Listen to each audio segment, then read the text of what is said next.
with the words from the Ramban. The Ramban says, the great and wondrous miracles that Hashem performs, they are like loyal and true testimonies and witnesses in the faith of HaKadosh Baruch Hu, and in the divinity of the Torah.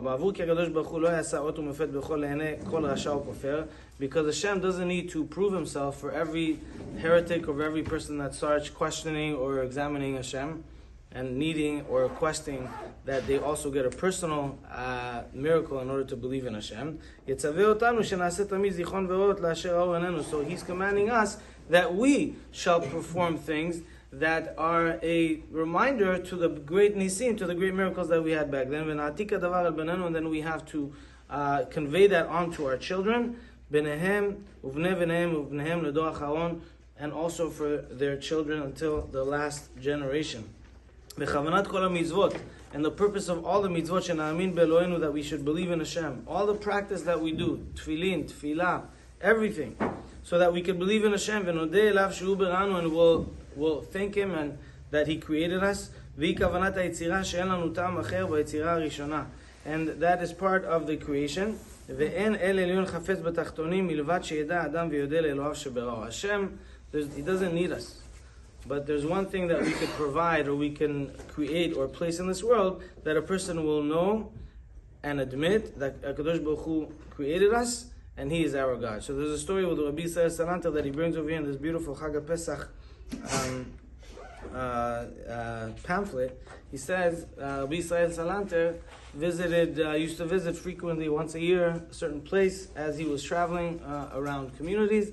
And one year he revisits a place that he's been going to and for many years, and he sees the Baal Achsanya, the host, not like he used to be. Before, he would wake up, put tefillin, learn, say brachot on the food, kiss the mezuzah. He comes in now, no kippah, no tefillin, no tefillah, no brachot. What happened?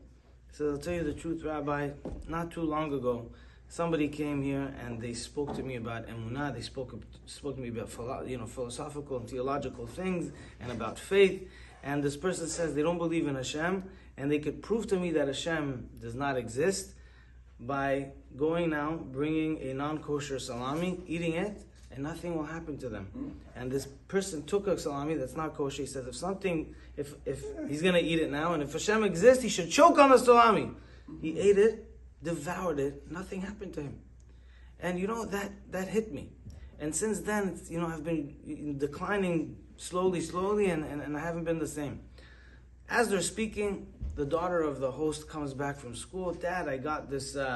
I got a certificate for my for my excellent violin play.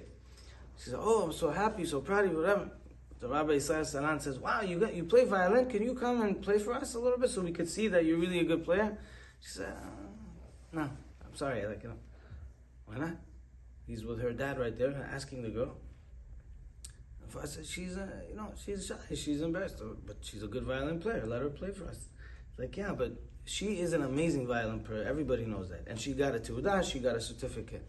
But just because you weren't there to see her play, or just because you don't know that she's an excellent player, and anybody in the street that sees her, she doesn't have to go prove herself to every person that needs to know that she's a good player. She knows she's a good player. She plays. She has, this. She doesn't need every person that wants to know. She's going to stop everything, take out her violin, and prove to every other person that she is who she is. She doesn't have to prove herself to the other person. That's what the Ramban is saying. Kadosh Baruch Hu, He doesn't have to prove himself to every other person. He did in the beginning when he took us out of Mitzrayim. That's the grand play. Everybody take a seat, get a ticket, get a row, seat number, watch the show. Kadosh Baruch Hu made a grand show to all the world. How do we see it as a grand show? Because if the purpose of the exodus of Mitzrayim is to take us out of slavery and into Eretz Yisrael, take us out. Kadosh Baruch Hu, when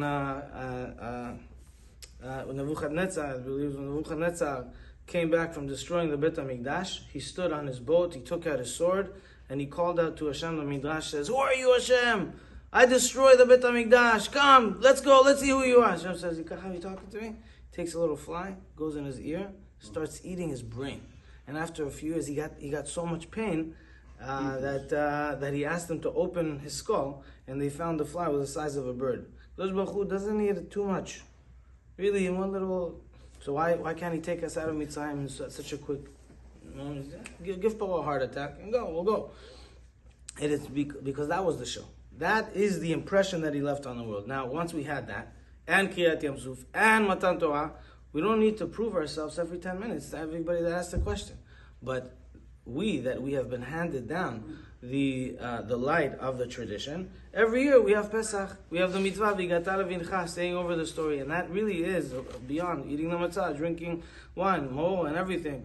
But one of the main mitzvot, also Rabbi Yaakov Peretz says, V'yigata levincha, saying over the story of Yetziat Mitzrayim. And it's hard sometimes because we have our family that we haven't seen for a long time, and so on and so forth. But we should make a point that really the core.